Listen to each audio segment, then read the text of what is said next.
Bonjour, chers amis. Dans mes différentes capsules qui ont porté sur l'évolutionnisme,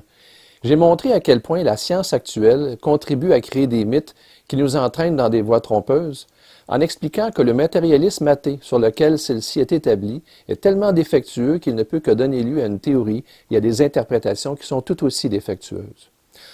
Or, je veux aujourd'hui aborder avec vous un autre mythe auquel le matérialisme scientifique est malheureusement en train de donner forme et qui peut avoir des conséquences très déplorables sur les orientations à venir de l'humanité. Il s'agit du mythe du cerveau tout-puissant. En effet, grâce à l'amélioration de nos différentes techniques d'imagerie et de stimulation cérébrale, nous avons acquis beaucoup de connaissances sur les fonctions propres à chacune des parties de notre cerveau, ainsi que sur le rôle des neurotransmetteurs, ces substances qui gèrent les échanges entre nos neurones. Nous pouvons donc établir de plus en plus facilement les liens entre le rôle de ces composantes et divers aspects du comportement humain, tels que la faim, la soif, le sommeil, la thermorégulation, la mémoire, le raisonnement, le langage, les émotions, ou encore avec certains états comme la dépression, l'agressivité, et j'en passe. Or, quoique tous ces liens que nous établissons soient très instructifs, il semble que cette cartographie du cerveau que nous sommes en train d'établir ait malheureusement tendance à créer dans notre esprit une illusion, celle que le cerveau, pris en tant qu'organe matériel, serait en quelque sorte le grand décideur, celui qui serait le grand responsable et la cause première de tous les agissements humains, quels qu'ils soient. De plus, cette illusion est renforcée par un mythe complémentaire que nous pourrions appeler celui du cerveau-machine, provenant celui-là des travaux effectués en intelligence artificielle qui tentent d'imiter les diverses facettes du comportement humain au moyen de la technologie robotique, et qui consiste, en surestimant la valeur de ces travaux, à faire miroiter l'idée que le cerveau fonctionnerait comme un ordinateur et qu'il ne serait finalement qu'une machine comme une autre. Or, ce rôle quasi ultime que plusieurs accordent aujourd'hui au cerveau prend des proportions si démesurées que certains chercheurs ont même pensé qu'ils pourraient trouver éventuellement un centre cérébral de la prière et prouver ainsi que Dieu ne serait qu'un pur phénomène créé par le cerveau. Cette tendance à considérer les agissements humains comme les simples produits d'une circuiterie neuronale ou d'une chimie cérébrale ne peut donc être prise à la légère, d'autant plus qu'elle ouvre la porte à toutes sortes d'actions et de décisions qui pourraient être extrêmement lourdes de conséquences dans plusieurs domaines de l'activité humaine. Par exemple, sur le plan juridique, je pense au cas d'un père de famille particulièrement narcissique qui avait tué ses enfants sous l'effet de la colère produite par l'annonce de la séparation de sa conjointe et qui plaidait sa non-responsabilité sur la base d'un trouble mental qui aurait modifié l'état de son cerveau. Cette conception strictement matérielle et limitative des causes du comportement humain doit donc être questionnée sérieusement, car si nous la poussons jusqu'au bout, elle nous conduit subtilement vers une forme de négation du libre arbitre et de déresponsabilisation qui pourrait faire que, dans toutes sortes de situations comme dans des cas d'agression sexuelle, d'homicide ou autres, certains seraient portés à clamer « ce n'était pas moi, c'était mon cerveau ». En outre, comme nous nous situons ici dans un niveau d'explication du comportement qui est strictement médical ou matériel, nous ne devons pas oublier que cette forme d'interprétation ne peut que nous faire déboucher sur un type de solution qui risque d'être extrêmement rudimentaire. Je pense ici au cas d'un petit garçon dont on bourrait le cerveau de médicaments sous prétexte d'hyperactivité, alors qu'il était tout simplement mal dans sa peau parce que sa mère donnait maintenant tout son temps à la petite fille nouvellement née qu'elle désirait avoir depuis longtemps.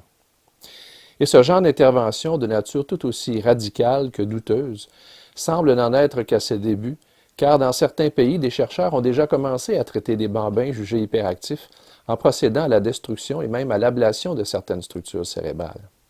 Il est vrai que dans les cas de problèmes purement organiques qui concernent le cerveau,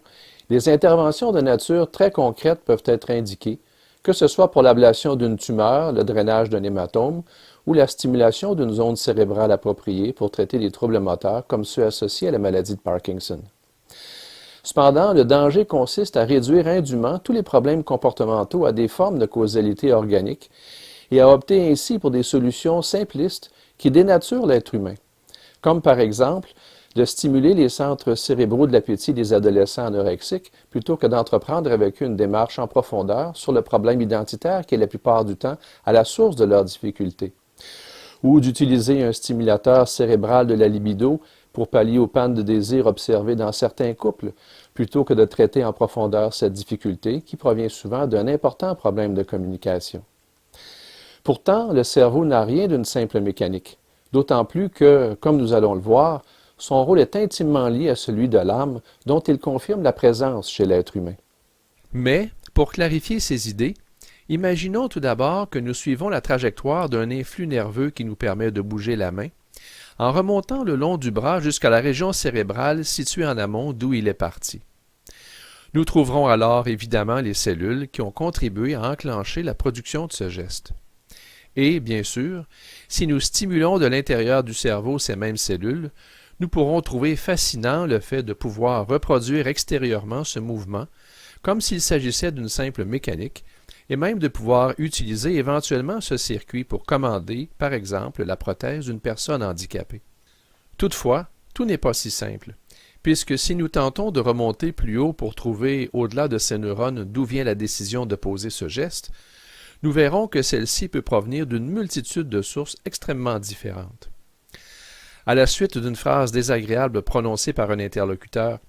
qu'est-ce qui fait que votre main va se lever pour le frapper ou que votre bouche va s'ouvrir pour entamer avec lui un dialogue? Il est clair que ce n'est pas une simple petite cellule ou un petit groupe de cellules toutes puissantes qui prendront cette décision pour vous, car il faudrait alors chercher d'où leur vient cette intelligence et ce pouvoir de décision, alors qu'au fond, prises isolément, les cellules n'ont aucun moyen pour réfléchir. Il faut donc plutôt comprendre que cette décision proviendra d'un enchaînement d'actions coordonnées, effectuées à travers le travail concerté d'une multitude de groupements cellulaires répartis sur l'ensemble de votre cerveau, qui traiteront la situation et produiront une réaction en fonction de l'organisation dynamique que vous avez créée avec le temps, qui vous appartient et qui vous représente. En d'autres termes, si certains résultats d'études qui mettent l'accent sur les fonctions spécifiques de certaines régions de votre cerveau vous donnent l'impression que ce n'est pas vous qui décidez, mais certaines cellules de votre cerveau, vous ne devez pas oublier que cette impression ne provient que d'une simple illusion qui est causée par l'effet de dissociation produit artificiellement par l'étude objective du cerveau. Par conséquent, si nous cherchons la source première d'une décision, il nous faut aller beaucoup plus en profondeur en considérant, comme dans le cas qui nous occupe, que la structure et la manière avec lesquelles vous traiterez la phrase désagréable entendue dépendent en grande partie des choix que vous avez faits tout au long des années que vous avez vécues précédemment, et qui, impliquant l'usage de votre liberté, ont contribué à organiser votre pensée et à développer certaines façons habituelles de réagir. Par exemple, si vous n'avez pas développé au fil du temps votre capacité de contrôler vos émotions et de chercher des voies ouvrant sur le dialogue, il se pourrait qu'en suivant un circuit cérébral qui est extrêmement court, vous preniez rapidement la décision de frapper votre interlocuteur. Par contre, si pendant votre vie, vous avez développé la capacité d'examiner attentivement toutes les alternatives avant d'agir et de rechercher avant tout la paix, vous suivrez probablement un scénario décisionnel plus complexe en choisissant de dialoguer avec votre interlocuteur pour modifier son attitude. Bref, à l'exclusion évidemment des problèmes comportementaux provenant de troubles cérébraux de nature organique, vous êtes responsable des décisions que vous prenez, car elles sont justement fondées sur la façon dont vous avez organisé librement avec le temps le travail de tous vos neurones, produisant ainsi des modalités réactionnelles qui sont les fruits de vos choix personnels. Ainsi, le père narcissique qui a tué ses enfants et dont j'ai parlé précédemment ne peut être dégagé de la responsabilité de ses actes, car il est responsable de la somme des choix qu'il a faits tout au long de ses années de formation, qui ont contribué à structurer sa personnalité narcissique avec toute la susceptibilité et l'égoïsme qui l'ont disposé à accomplir son acte de vengeance. Mais si vous êtes de ceux qui désirent scruter les causes profondes des agissements humains pour les comprendre à profondeur, vous demanderez peut-être qu'est-ce qui fait qu'une personne oriente ses choix et ses façons de réagir d'une certaine manière plutôt que d'une autre. Pour compléter notre démarche de compréhension, il faut alors y ajouter un élément clé qui, même s'il conserve une part de mystère, nous permet de saisir l'un des fondements majeurs de l'existence humaine. C'est que Dieu est un esprit libre qui, théologiquement parlant, n'est déterminé par aucune cause. Par conséquent, en créant l'être humain à son image et à sa ressemblance, il lui a en quelque sorte donné la possibilité d'être lui aussi, à son niveau, dégagé de toute cause, en le dotant d'une âme spirituelle qui est libre dans ses choix. Contrairement à ce que la science matérialiste nous propose, le cerveau n'est donc pas un maître qui décide, mais un instrument dont nous sommes les maîtres et que notre âme forme progressivement, tel un serviteur, à réagir de différentes manières selon les situations, grâce à l'usage de son libre arbitre. Évidemment, les partisans d'une conception strictement matérielle de l'être humain, qui ont tendance à tout ramener à des causalités d'ordre physique et à nier la liberté humaine, tout comme l'existence de l'âme, vont avancer ici qu'il n'y a pas de maître pour former librement son serviteur, mais que le comportement de la personne est tout simplement le fruit des différentes formes de conditionnement qu'elle a subies passivement au cours de ses années de formation et qui ont laissé des traces en créant des associations dans les structures neuronales de son cerveau. Qui n'a pas entendu parler des chiens de Pavlov qui salivaient au son des écuelles qu'on apportait pour les nourrir, ou de ces rats qui ont été entraînés en laboratoire à presser sur un levier pour obtenir leur nourriture en guise de récompense, qu'on a utilisé pour ramener les causes du comportement humain à de banales associations formées quasi mécaniquement. Mais remarquez les raisonnements biaisés et tortueux que les promoteurs scientifiques du conditionnement nous ont proposés pour bloquer, par une idolâtrie de l'environnement, toute ouverture sur le rôle de l'esprit, tout comme l'ont d'ailleurs fait les évolutionnistes. Pour répondre à des soi-disant exigences d'objectivité, ceux-ci nous ont la plupart du temps présenté ces animaux comme étant passifs et conditionnés par leur milieu, alors que rien n'est plus faux. Car, conformément à la perspective spirituelle beaucoup plus limpide et éclairante, les comportements de ces animaux démontrent au contraire qu'ils sont extrêmement actifs du fait que la vie animale dont ils ont été dotés provient d'une énergie qui est distincte de la matière dont ils sont constitués et qui n'a rien de mécanique. En effet, les bases de toute vie, qu'elle soit humaine ou animale, sont fondées sur l'amour. Et je ne fais pas ici de sentimentalisme. Plus précisément, même la vie de la plus petite cellule vivante est fondée sur une forme animale d'amour qui commence par l'amour de soi. Car celle-ci prend constamment soin d'elle-même en mettant en action toutes sortes de processus qui la maintiennent en état d'équilibre avec son milieu afin d'assurer sa conservation. Et cette autoconservation, qui va même jusqu'à la reproduction, est déjà en quelque sorte une forme physique d'amour, quoique très rudimentaire évidemment. Bref, en modifiant leur comportement en fonction des conditions qu'on leur présente, que ce soit d'une manière réflexe ou proactive, ces animaux ne ressemblent absolument pas à des mécaniques passives qui seraient actionnées par leur environnement comme on voudrait nous le faire croire. Ils réagissent et agissent tout simplement en vue de leur autoconservation et c'est ce qui les amène à s'adapter à leur milieu. D'ailleurs, dire que les comportements sont entièrement conditionnés par le milieu est aussi ridicule que de dire que c'est la nourriture qui est sur ma table qui me fait manger ou que c'est l'eau qui est dans mon verre qui me fait boire. En outre, quoique les possibilités d'adaptation des animaux soient plus limitées que celles des humains, nous retrouvons chez eux un autre signe distinctif des œuvres divines. En effet, même si le Créateur a voulu circonscrire leur comportement par des schèmes d'action limités, guidés par les instincts, pour que chaque espèce puisse contribuer à sa manière à la formation de l'être humain, il a néanmoins accompli un véritable tour de force, celui de leur donner une forme de liberté qui les rend si différents des machines et qui fait que leur comportement conserve, malgré les limites imposées, un caractère tout à fait fascinant d'imprévisibilité. Quant à l'homme, même si Dieu a établi au départ sa vie sur les bases d'une forme d'animalité, cette partie inférieure qui fut d'abord donnée à Adam, lorsqu'il est dit dans la Genèse « Alors Yahvé Dieu modela l'homme avec la glaise du sol », nous pouvons constater que cette partie animale ne constitue pas chez lui un état terminal, comme c'est le cas pour les animaux, mais un support dynamique qui permet de soutenir une dimension plus sublime, celle de l'âme spirituelle reçue par Adam. Lorsqu'il est dit dans la Genèse, il insuffla dans ses narines une haleine de vie, et l'homme devint un être vivant. C'est pourquoi, au-delà de tous ces neurones que nous recevons dès la naissance et qui gèrent par des automatismes nos fonctions corporelles élémentaires telles que la circulation sanguine, la respiration, le sommeil et bien d'autres choses, notre cerveau est en quelque sorte ouvert sur l'indéterminé. Plus précisément, grâce aux milliards de neurones originellement neutres qu'il met à notre disposition et que nous pouvons relier selon nos choix, il nous procure, pour ainsi dire, un espace de liberté, où peuvent opérer les trois puissances fondamentales de l'âme, soit la mémoire, l'intelligence et la volonté. par-delà les automatismes reçus et au moyen de notre pensée, qui est en quelque sorte le reflet de ce que notre âme dicte à notre volonté, nous pouvons donc créer par nous-mêmes nos propres automatismes, qui se manifestent par les habitudes, les opinions, les conceptions, les modalités d'action, etc., que nous développons. Et notre pensée, non seulement produit ces automatismes, mais elle en dépend aussi. Car, après les avoir fixés, elle s'appuie en quelque sorte sur eux pour progresser, un peu comme un maître qui forme ses serviteurs, puis compte ensuite sur leur service pour développer son entreprise. C'est pourquoi tous ces automatismes que nous créons peuvent, selon leur nature bonne ou mauvaise, produire des résultats très différents pour notre âme. Si nous demeurons dans l'horizontalité, ils peuvent devenir pour elle une véritable prison, en l'enfermant par exemple dans l'esclavage charnel des fausses définitions de nous-mêmes que j'ai décrites dans ma capsule sur l'ego meurtrier de la vie spirituelle, ou encore dans la tyrannie des vices, des habitudes mauvaises et des passions désordonnées,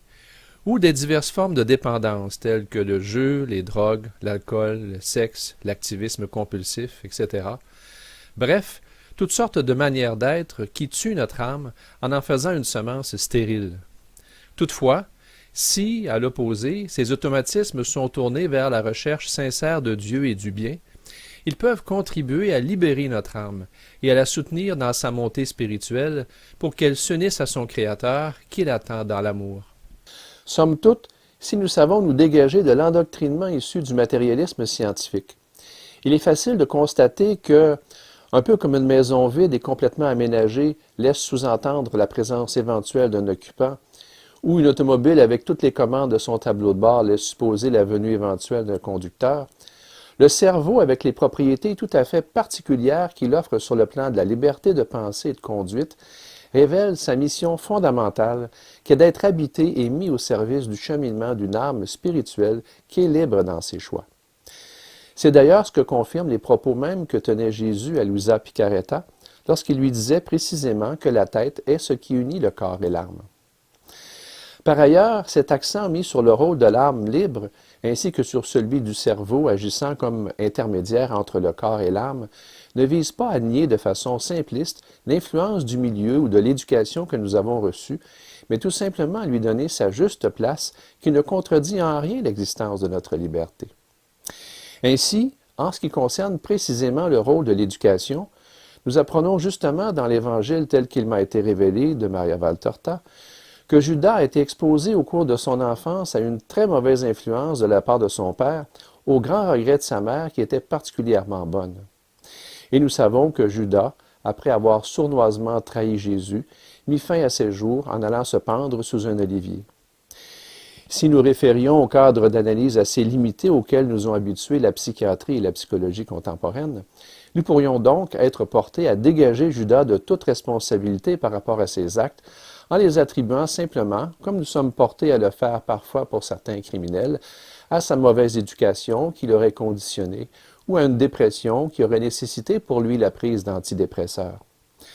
Pourtant, Jésus, qui connaissait très bien Judas et l'éducation qu'il avait reçue, en a tiré une toute autre conclusion. Trop de gens croient que Judas a commis une chose de peu d'importance. En vérité, je vous dis que si l'enfer n'avait pas déjà existé, et existé parfait en ses tourments, il aurait été créé pour Judas, encore plus horrible et éternel, parce que de tous les pécheurs et de tous les damnés, il est le plus damné et le plus pécheur, et pour lui éternellement, il n'y aura pas d'adoucissement de sa condamnation. Le remords aurait pu aussi le sauver s'il avait fait du remords un repentir, mais lui n'a pas voulu se repentir.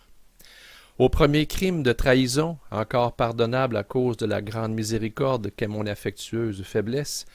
il a joint les blasphèmes, les résistances aux voix de la grâce qui voulaient encore lui parler à travers les souvenirs, à travers les terreurs, à travers mon sang et mon manteau, à travers mon regard, à travers les traces de l'institution de l'Eucharistie, à travers les paroles de ma mère. Il a résisté à tout. Il a voulu résister comme il avait voulu trahir, comme il a voulu maudire, comme il a voulu se suicider. C'est la volonté qui compte dans les choses, dans le bien comme dans le mal. Comme nous le voyons, notre milieu comporte de multiples sources d'influence, et c'est nous qui, avec notre volonté, choisissons celles qui vont nous guider. Par exemple, nous savons que Judas avait une excellente mère, mais qu'il est toujours demeuré insensible à ses interventions, comme d'ailleurs à celles peu banales de Jésus. D'autre part, nous apprenons aussi dans l'Évangile tel qu'il m'a été révélé que Marie-Madeleine avait eu une excellente éducation de la part de parents très vertueux, ce qui ne l'empêcha pas de devenir une grande pécheresse avant de rencontrer Jésus. Ainsi, tout est possible. Il y a des gens qui justifient le fait qu'ils battent leurs enfants en disant qu'ils ont eux-mêmes été battus.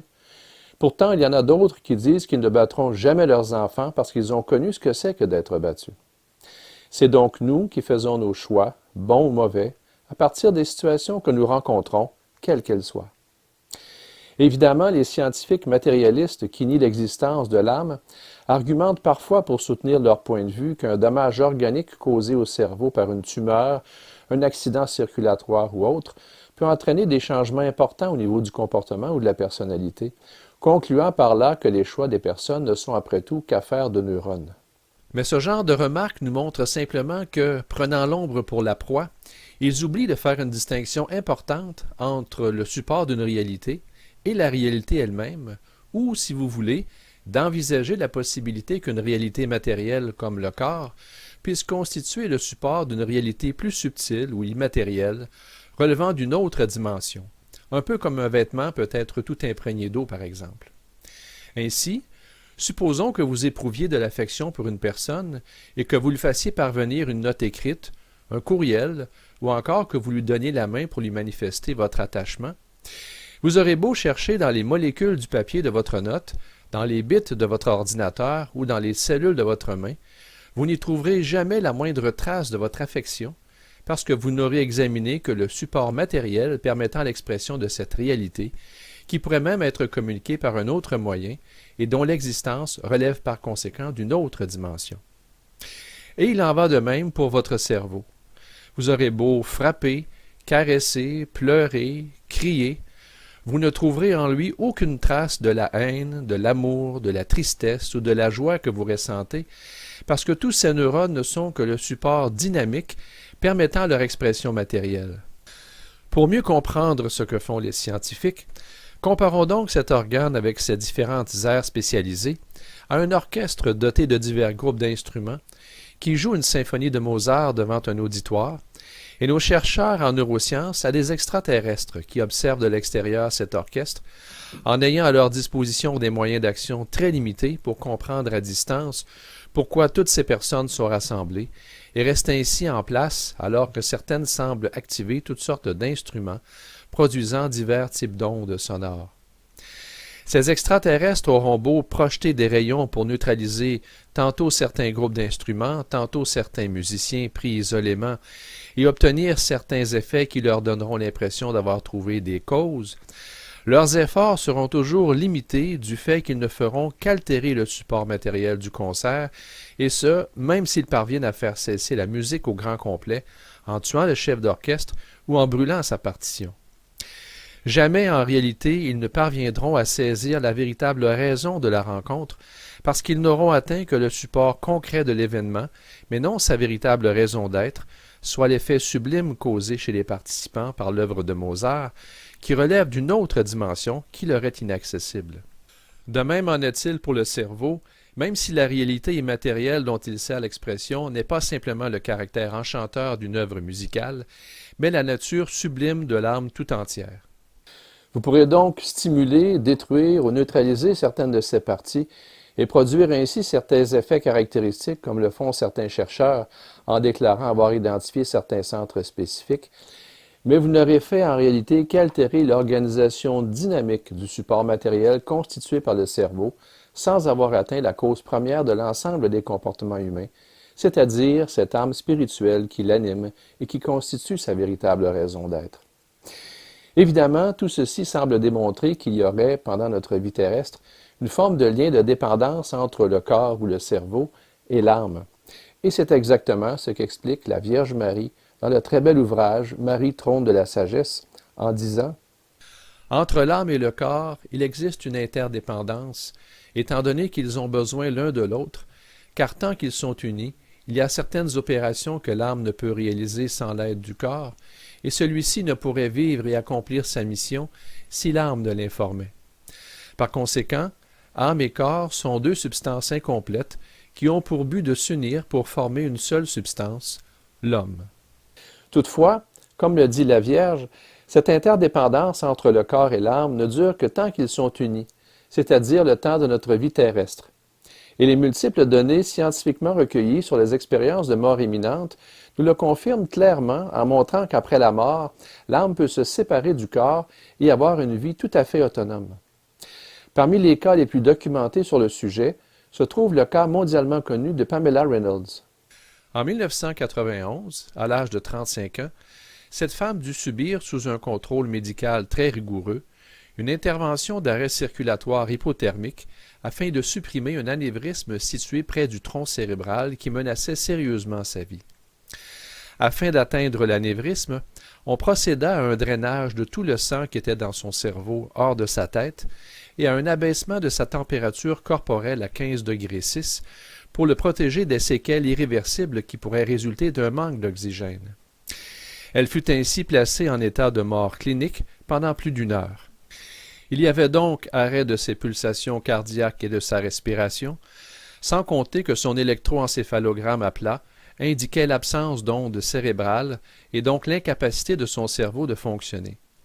De plus, les appareils médicaux qui avaient été fixés sur ses yeux et ses oreilles entraînaient chez elle une incapacité de voir et d'entendre.